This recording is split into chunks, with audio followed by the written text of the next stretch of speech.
Emma loved old things. She was the kind of person who could spend hours wandering through flea markets, her fingers brushing over forgotten treasures, her mind alive with the stories they might tell. To Emma, every scratch on a wooden box, every faded photograph, every tarnished trinket was a whisper from the past, a secret waiting to be uncovered.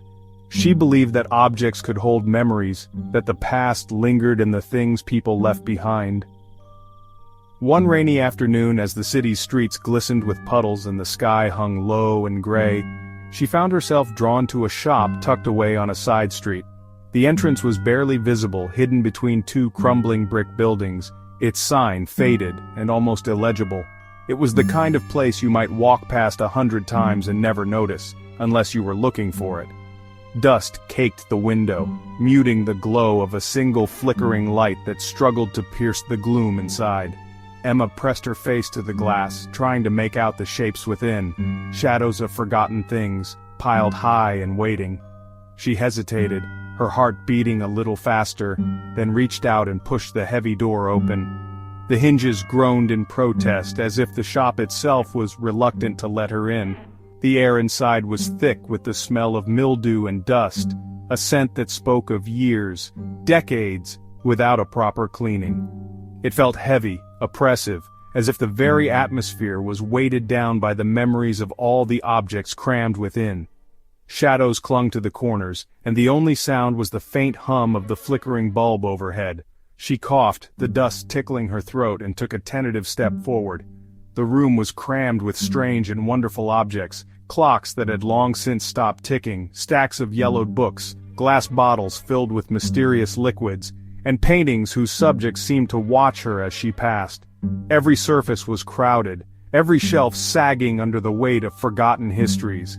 A porcelain doll stared at her with vacant eyes, its painted face cracked and its dress faded by time. Nearby, a chipped gramophone sat silent in the corner, its horn gathering dust, as if waiting for someone to wind it up and fill the room with music once more. Emma felt a shiver run down her spine, but she couldn't look away. Emma ran her fingers along a dusty shelf, feeling the grit beneath her fingertips. She paused, her hand hovering over a row of old keys, a tarnished locket, a faded photograph in a silver frame. Something about the place felt alive, as if the objects themselves were watching her, waiting for her to choose one to bring home. Then she saw it.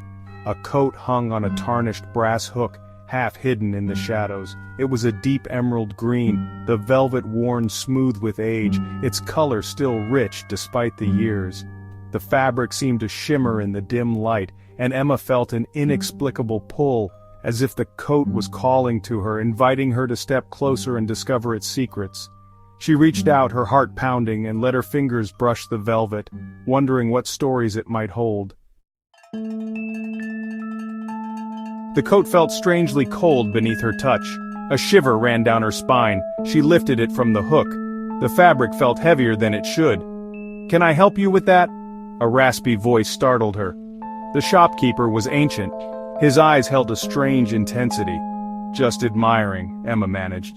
"Be careful," he rasped, his voice barely a whisper. "Some things are best left undisturbed." His eyes seemed to hold a warning. Emma couldn't shake the feeling of unease. She hung the coat in her bedroom. The room felt different, colder. Sleep wouldn't come. She tossed and turned. A floorboard creaked. She sat up, heart pounding. Silence. Then she heard it, a soft rustling sound, coming from the coat. It swayed slightly, as if stirred by an unseen breeze. Emma watched, paralyzed with fear. The days that followed were filled with unsettling occurrences.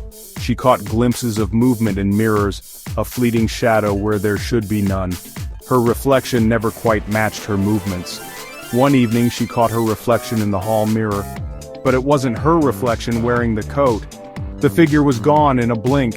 Emma stood frozen, a cold dread gripping her heart. She tried to convince herself it was her imagination, stress, lack of sleep.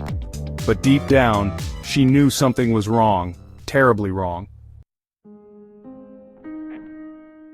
The whispers started subtly. At first she dismissed them as the creaking of an old house, but, they grew louder, more insistent. They seemed to come from the coat, always her name, softly spoken. Emma. Emma. Sleep became impossible. She was haunted by nightmares. The coat was always there, watching her, mocking her. Her fear grew with each passing day. She had to get rid of it. Emma tried everything. She tried to burn it. The flames wouldn't touch the fabric. She tried to cut it to shreds. The scissors slipped and slid as if the material were alive. Desperation drove her to bury it deep in the garden. She covered it with earth, stamping down the soil. Relief, brief and fleeting, washed over her. Until the next morning, it was back, hanging on her bedroom door, waiting. Driven by fear and desperation, Emma turned to the internet. She spent hours researching cursed objects, haunted antiques. Stories, chillingly similar to her own, filled the screen. Tales of unsuspecting owners, driven to madness by possessed items. One story in particular sent shivers down her spine. It described a green velvet coat, said to be inhabited by a malevolent entity.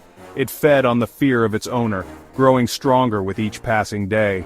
Emma's blood ran cold. This was her story, her nightmare, and it was far from over.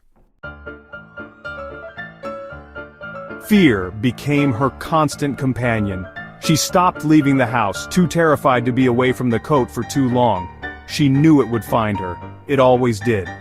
The whispers grew louder, more menacing. The shadows seemed to twist and contort, taking on monstrous shapes. Emma felt her sanity slipping away. She was trapped in a nightmare of her own making. The house felt smaller, suffocating. The walls seemed to close in, pressing down on her, stealing her breath. She was drowning in fear. She woke with a gasp, her breath catching in her throat as if she had surfaced from a nightmare too real to leave behind. The silence of the room pressed in on her, thick and suffocating, broken only by the frantic beating of her heart. For a moment she lay frozen, unsure if she was truly awake or still trapped in the shadowy world of her dreams. Her heart hammered in her chest, each thud echoing in her ears like a warning drum. She could feel the rapid pulse beneath her fingertips, a physical reminder of the terror that gripped her. The air felt colder now, as if something unseen had entered the room and stolen away the warmth. The room was dark, the only light coming from the street lamp outside her window. Pale beams crept across the floor, illuminating the edges of the furniture and casting long, distorted shadows that seemed to move when she wasn't looking. The familiar shapes of her belongings now looked strange and menacing, transformed by the night. Then she saw it, the coat. Her eyes locked onto the shape at the foot of her bed, and for a heartbeat she couldn't move, couldn't breathe. It was unmistakable even in the gloom, a presence she had hoped never to see again. It lay at the foot of her bed, a dark, menacing shape in the darkness. The heavy fabric seemed to absorb the light, making it appear even more sinister. It looked almost alive, as if it was waiting for her to acknowledge it, to remember what it meant. It hadn't been there before, she was certain of it. Just hours ago, she had checked the room, making sure every corner was empty, every shadow harmless. The coat's sudden appearance was impossible, and yet, there it was, silent, immovable, undeniable. She had locked it in the attic, convinced it couldn't escape. She remembered the sound of the lock clicking shut, the relief that had washed over her as she turned away from the door. She had believed desperately that the nightmare was over, that the coat would stay hidden, out of sight and out of mind. But it had. It always did. No matter how many times she tried to banish it, to lock it away, it found its way back. The attic door would be ajar, the trunk empty, and the coat would return, as if drawn to her by some unbreakable bond. A wave of terror washed over her, so strong it threatened to consume her. She hugged her knees to her chest, trying to make herself smaller, invisible. The fear was not just of the coat itself, but of what it represented. The memories, the guilt, the secrets she could never escape. She was helpless against it. She was its prisoner. No matter how hard she tried to forget, to move on, the coat would always return. A silent reminder that some things can never be locked away forever. Emma lay frozen in fear as a cold, unseen hand brushed against her cheek. The darkness pressed in from all sides, thick and suffocating, as if the very air in the room had turned to ice. She tried to move, to scream, but her body refused to obey. Every muscle was locked in place, her breath shallow and ragged. The silence was broken only by the frantic pounding of her heart, echoing in her ears like a distant drumbeat. The whispers surrounded her, no longer soft but harsh and demanding. They slithered through the darkness, curling around her like invisible tendrils, each word sharper than the last. Emma could feel them probing her mind, searching for her deepest fears, feeding on her terror. The voices grew louder, overlapping, a cacophony of threats and promises that made her head spin. She squeezed her eyes shut, desperate to block them out, but the voices only grew closer, more insistent. "Emma!" The coat moved closer. It dragged itself across the floor with a slow, deliberate motion, as if guided by an unseen force. The fabric rustled softly, a sound that seemed impossibly loud in the stillness of the room. Emma's eyes widened in terror as the coat's shadow stretched toward her, swallowing the faint light that remained. She could feel its presence, heavy and oppressive, filling the room with a sense of inevitable doom. She felt the weight of it on the bed beside her, the chill of its touch seeping into her bones. Her sanity shattered. The coat seemed to pulse with a life of its own, its cold fabric pressing against her skin, draining every ounce of warmth from her body. Emma's fingers dug into the covers, desperate for something solid to hold onto, but the world around her was dissolving into shadows. She could hear her own thoughts unraveling, slipping away into the darkness. She closed her eyes, surrendering to the darkness. "Emma, you are mine."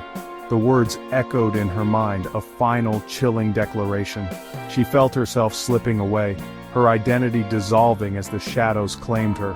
The darkness was no longer something outside of her, it was inside, filling every corner of her soul. Emma's last conscious thought was a fleeting memory of warmth and light, quickly snuffed out by the cold embrace of the unknown. The voice was a whisper, close to her ear. It was so intimate, so close, that she could feel the icy breath against her skin. The words were soft, almost loving, but beneath them lurked a hunger that sent waves of dread through her. Emma tried to turn away, but the voice followed her, wrapping around her like a shroud. It spoke of secrets, of promises made in the dark, of a fate she could not escape. It sent shivers down her spine. Every hair on her body stood on end, her skin prickling with fear. The room seemed to grow colder with every word, the shadows deepening until they threatened to swallow her whole. Emma's breath came in short, panicked gasps, her body trembling uncontrollably. She was trapped, powerless, at the mercy of the darkness that had claimed her. It was no longer the voice of a stranger, it was her voice.